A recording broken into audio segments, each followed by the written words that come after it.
Everybody. Excited to get to game week. I know this camp has been very good for us. There's been a fair amount of growth in the camp.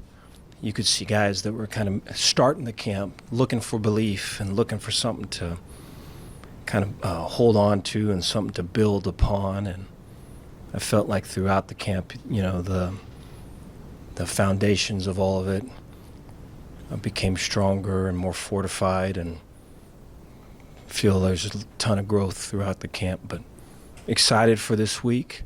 I look at Albany and see a defense that's veteran in the back end and up front plays technique and tries to leverage the run game. And then you look at offensively, you see a running back that's new, that's going to be something to deal with. You look at a tight end that's a mismatch. And then I think quarterback-wise, you're probably going to see, probably more than one. And so I think all very talented. And so it gives us an opportunity to come out and really, be challenged to be at our best. I think winning at every level takes so much. It's just very difficult to do. And I think for a lot of our young people, for them to be at their best, for them to give the effort and the detail that's needed to give us a chance to win that's going to be a very strong test for them. And so excited to be in that quest with them. Take any questions you guys have. Yeah, Dave, you mentioned team growth. As far as this game, team growth, development, any specific areas you're hoping to see come forth or?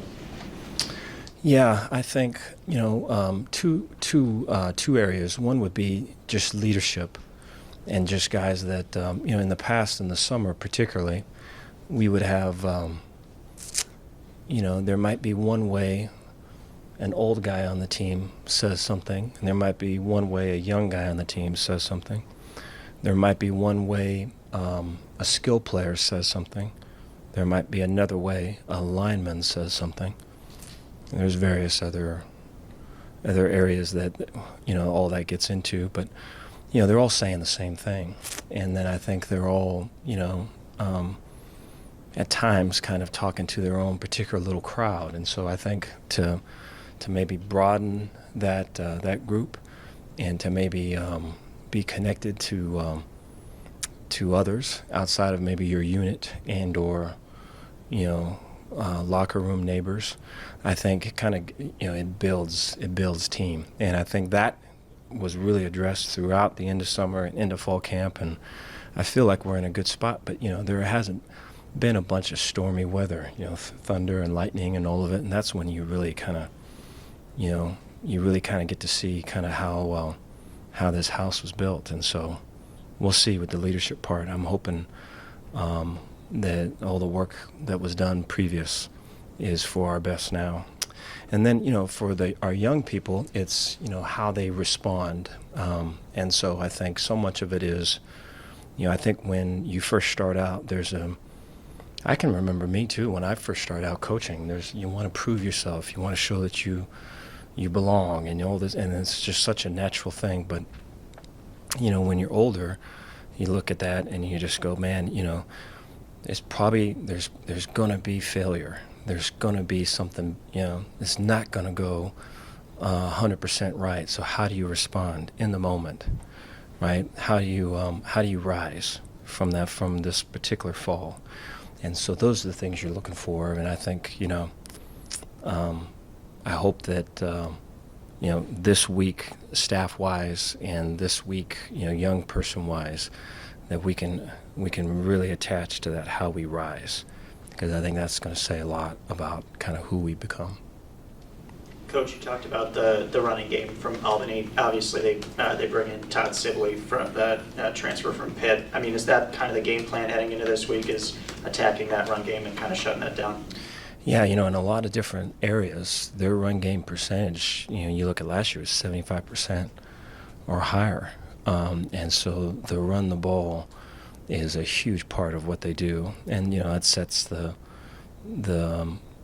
sets the table for play action pass and other things. And so, the use of tight ends, three-man surfaces, wings, four-man surfaces. I think those are all things that we've been accustomed to, you could say, throughout spring and fall camp, and so there's some knowledge of all that. But I think being the first game of the season, there'll be some guys that'll be playing that, or at least be asserting themselves in a role they haven't asserted themselves before. I think all of those things are things, and then in terms of what is new, which we're counting on stuff being new from Albany's side, and what has to be adjusted and how that's communicated and how quickly that's adjusted. All of those things are really kind of the task within the task, for sure, in defending them. Dave, any season is kind of a progression in terms of trying to get better each week and stuff. Certainly we saw that last year. With that in mind, what do you most want to get out of this first game other than a win? Identity. I think we want to. We talked about this in the staff meet earlier today. Identity, competitive maturity, and energy. I think identity. We talked about there's a jazz musician who said, jazz is simple, but simple ain't easy. And it would be great to really be good at the simple ain't easy part. And I think there's a fair amount of teams that maybe struggle with that part, and for us to really make an impact in that area would be ideal. Then I think the competitive maturity part. So how do we handle? I think to go up, you first have to go down, and you have to kind of. I think we can define suffering as any time that you're not in control. And so what's great about football is that fair amount of us are going to not be in control of outcomes of this call or that result and all these things. And so how we handle that will have a lot to do with kind of where our competitive maturity is. A lot to be desired from a year ago, first game. And then I think energy-wise, I think there's going to be a strong energy to start the game. But depending on where the game is, we're struggling to get in it. We're ahead of it, regardless of where it is, right? We want to be able to continue to build energy, and so that our sideline is winning the battle of sidelines, and that our team is out there performing and getting better as the game goes. How are Craig Williams and Al Walcott coming along? Yeah, appreciate that question. I think Craig is kind of back with us going, and so he had about a week there where he was kind of off the field, and all of it coming back from a scare with his knee, and he's been great. I think there's a calmness and there's for sure a veteran feel, a real strong maturity with him that I think attracts a lot of the guys to it, and they see kind of how he handles just all the ups and downs of just a particular day or a week just with football, and I think he's one to look out for. I'm excited about kind of his progression right now. And then Al has brings a tremendous amount of energy, and I think his leadership and his communication on the football field has really been an asset to us. With some of the losses from last year to this, those are two areas that were directly hit, and I think Al, in his own way and in his own style, kind of brings it back to the forefront for us. Dave, I'm sure you have some nerves, butterflies as you enter into Saturday, but how have those changed from year one to this year? No, I appreciate the question. I think, after every game you have a brand new team, but then I think, as you go into it further, really kind of after every day you have a brand new team. And so I think, looking at kind of the progression of where guys are at, and, for a lot of folks, and we would want to not be in this category, but for a lot of folks, like a day like today is like as good as it gets because the wins and losses come, which now forces, now it's me versus you. Now it's, I have to prove this. I have to win for this. I have to,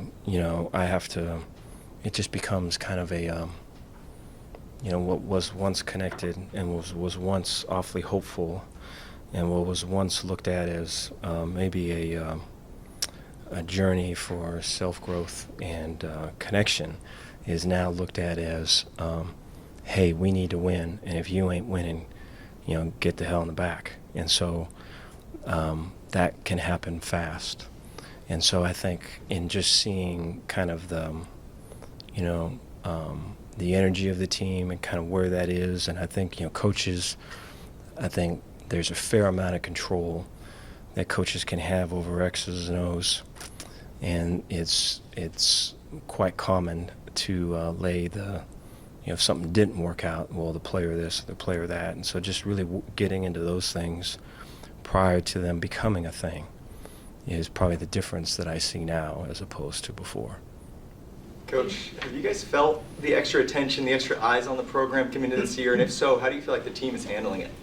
Yeah, I appreciate the question. I have not felt it. I think anytime we're in meetings or anytime that we're out in the practice field, it's been way intentional. And it's been, so we had a scrimmage a mock game on Saturday, and a fair amount of it was, hey, this is how pregame works, or this is how the bear walk works, this is how pregame works, this is where you are, and this is your locker, right? This is how, the tight ends go out and the D linemen go out.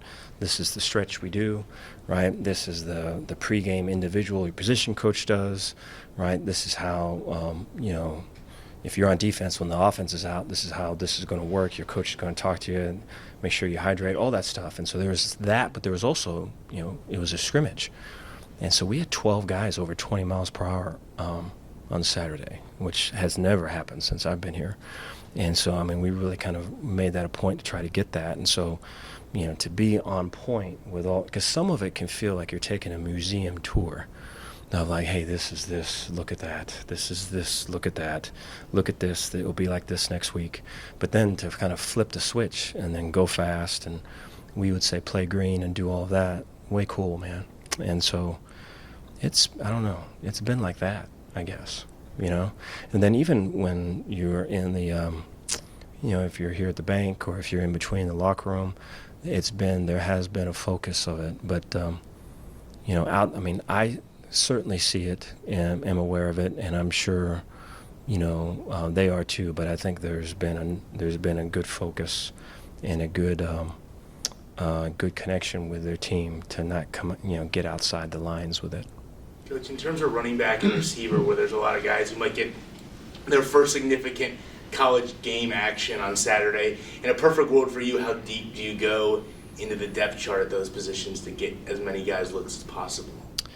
No, appreciate that. Yeah, I think the number one thing for us is to put our identity out, to play with some great competitive maturity, to have really strong energy, and in doing those things, hope that we get the result that we want. And so whatever it takes for that would be the ideal. And then anything after that, right? Any opportunity we can have to get guys work when they deserved work is always strong. But I'm really not thinking that way going into this, thinking that, this is a brand new team. We have ideals and we have values that we would love for this team to identify with. But this team ain't done anything yet. And so we're going to be tested on Saturday, and let's see where that is. Dave, from that first scrimmage, how have you seen the running game develop, and maybe have you seen some guys kind of emerge? I thought in the second scrimmage, there's a lot of positive from Tay. And then Quaylen, too. There's a couple runs with Quaylen. He's put his shoulder down and finished and fell forward and that. And so there has been improvement. And, I think I think that position room, I would still say, probably has the most to improve. But from where they were in the start of fall to now, the first game of the season, I think they've improved the most. And so excited about that progression. We Dave, named what have you Shapen seen early from on as QB1. Uh-huh. We spoke with Gavin last week, and he said that, you know, you're kind of leading Gavin Holmes and Blake to kind of become more vocal leaders because they've both been guys who typically lead by actions. Have you seen them progress to a point where you're confident in their vocal ability moving into this first game? Appreciate that. Yeah, both. So it's I think it's what's cool about all of that is that when a guy's ready, he's ready, you know. And there's something about just kind of the rhyme or the flow of the year and the seasons, you know, where you get into spring, and I think guys kind of feel the need to assert themselves a little bit, and then you get into summer and it's pretty strong, and then you get into fall camp. And it's almost like anytime they're away from you, you know, they when guys come back, it almost like it kind of crystallizes for them. They need to like not see your face and hear you for a while, and then it kind of crystallizes. And I thought like when it came back from break for fall, they had about a week off. It was that way for those two in particular, and it's been really good. I think there's times, you know, there's been practices where maybe it's not been to what it should be, and Blake calls them up. Or receiver-wise, you know, the detail and the level of focus that we need to have is not on point, and Gavin's talking and doing all of it. Because I think, you know, for someone that's not a talker to become a talker, you always got to be careful with that because you want it to be authentic and you want it to be real. And so you kind of just continue to try to get them to feel that, hey, man, whether you're a talker or not, right, you're a huge part of this team, and people look up to you in that. And then when they feel like both feet are on the ground and they feel like, you know, there's love for them no matter what, that voice kind of comes. So it's cool for those two. Yeah, excited for the leadership they can bring. Dave, you've obviously got a veteran offensive line. Jacob Gall's been a big part of that. But what have you seen from him as far as his development and what he's meant to that line? Appreciate that. I think anytime, you know, you have a transfer, there's always a tendency, and I think this is natural. And I think this, you know,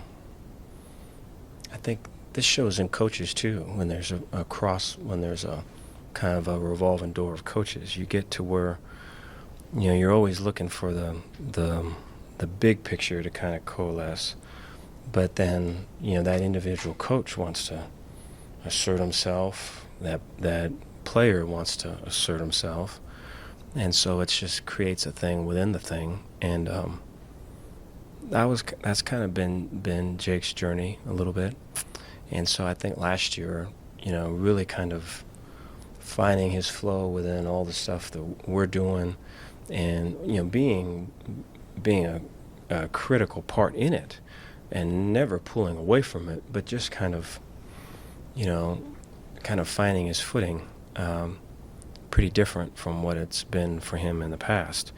And so then, you know, having another year, it's now, hey, there's a need. Hey, there's a similar to what we're talking about with Blake and Gavin. Hey, there's an opportunity, but they have to kind of feel right to take that step and be a leader. And, you know, I think, you know, everyone's looking for likes. It's hard to hold other people accountable, you know, looking to see what's on their phone in terms of how many hearts and likes they got and all this other thing. And so to say stuff that's not in that, you know, that's not in that tone can be difficult. You have to kind of get to that point. And I feel Jake is there. And, you know, the O-line progression from where it was in spring, right, and then to where it is now, I think he has a lot to do with it. So I feel good about the leadership there. I really feel good about his transformation. Dave, How much, if any, have you guys been able to, as coaches, been able to watch the Baylor dudes in the NFL preseason at all? Yeah, so it's a good question. We watch, so every Monday we have a little, in our team meeting, we have a little kind of NFL intro song, and we've kind of taken over a logo that the NFL uses, and it's green and gold, and it's Bears in the NFL, and we show highlights from guys that they've done. And so, just here in a couple hours, we'll look at Petey at tackle for loss and Terrell at tackle for loss off a blitz, and so there's been various others. It's really cool, I think, for guys to be able to see, for those two in particular, I think always strong, real dreams. And I think probably in the quiet of their own room, they would maybe whisper that that's what they wanted to do. But, the more we can get guys to say, hey, man, he did it. This is how he did it. I can do it. Pretty cool. Coach, in terms of that first Friday night when instead of a mock game or a scrimmage, there's a regular season game, what for you is maybe different in terms of your emotions, how you're feeling, everything that kind of goes into that internal stuff that first Friday night? Yeah, I think, so football, a game of random events and setbacks. And we kind of talked about, not being able to control all the aspects of the, everything we would like to control. And so it's like, how do we respond, And I think along with that, is being fully present and fully alive in an imperfect reality, man. Can you still be authentic, right? Can you still be an artist of this craft when it's like stuff's falling down beside you, or this call didn't come through, or so-and-so missed a block here, or so-and-so, lost contain there, right? Can you still kind of hold on to you and not, we talk about like red light and yellow light. The red light is kind of the breaking off point. The yellow light is now the mechanical man. Can you just play green and go? And so, there was guys last year that did that. And it's inspiring when you see that, And so I think, who are the guys this year? Who are the coaches that now when the stress level comes, right, can get their fists from clenched to open? That stuff's just so cool. And so it'll be, for me, it'll be kind of who are we going to become? So I'll be excited to see. You've talked about it all fall camp, being able to throw a fastball and consistently be able to deliver that. Do you think throughout fall camp heading into week one, you guys are at that point where you can consistently do that and show that against Albany? I hope so. I know our intent has been that. I think what it's the issue for us there is the amount of youth that we have, and then getting it to where, hey, if it ain't going on in the first quarter or the first drive, maybe, right, we can still get this going in the third quarter. We have to grind to get that done. We got to stay locked in. And so I think, having one-on-one meetings with the guys as we go, I'm about 3/4 through, and one of the questions I ask them is, it's a fill-in-the-blank question, and it goes, what's the, it's like, let it go. What's the one thing that you need to let go of for you to be at your best? And a lot of the answers are perfectionism. A lot of the answers are, which I can for sure, relate to that. And I think, for some of the veterans to kind of, you have to fully be, you can't, like, we talk about like the fight or flight when you're humiliated, basically, is what we're talking about with the failure in a thing. When you're humiliated, you kind of have to sit there with it, and see, hey, what really happened? How can I get better? And that's all a very hard thing to do, right? Especially when you think that's never going to happen to you. And the lights and the cameras and stuff. And so I think we're going to be dealing with some of that for sure. But then I think the coaches and all of our jobs is to kind of help that along. It's just, this happens to everybody. This is all part of it, right? You'll be stronger after it. And so It's one thing to say, it's another thing to do. Thank you all. All right, thank you guys. Thanks, Dave.